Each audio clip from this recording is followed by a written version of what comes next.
హరీష్ రావు గారు దాన్ని second file గా చేంజ్ చేయమని చెప్పితే మేము చేంజ్ చేయండి అనేది ఆప్కాన్స్ కంపెనీ వాళ్ళు ఆనాడు చీఫ్ ఇంజనీర్కి లెటర్ పెట్టింది ఇది అధ్యక్ష.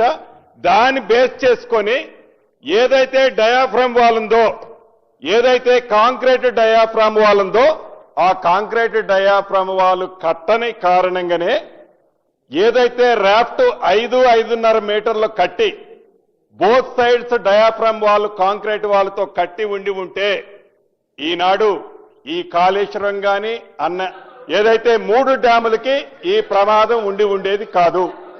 దీన్ని ఎవరి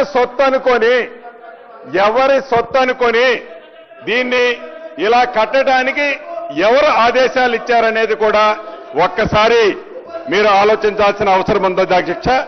రెండవది, ఆ డయాఫ్రామ్ వాళ్ళకి సంబంధించి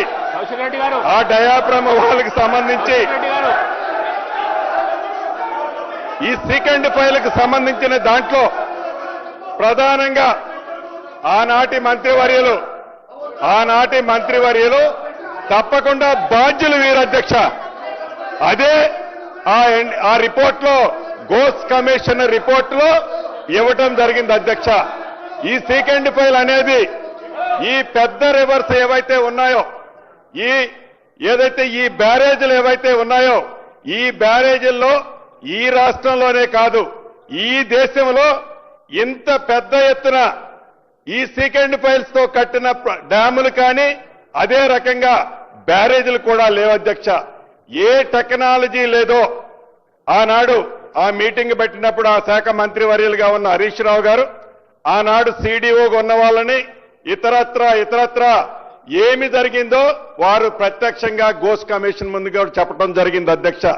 ఆనాడు అధికారులు కానీ ఆనాడు కాంట్రాక్టర్లు కానీ ఎవరిది ఏముండదు అధ్యక్ష. మామగారు చెప్పారు, అల్లుడు గారు ఇంప్లిమెంట్ చేస్తారు. ఈ రెండిటి సబ్జెక్టు తప్ప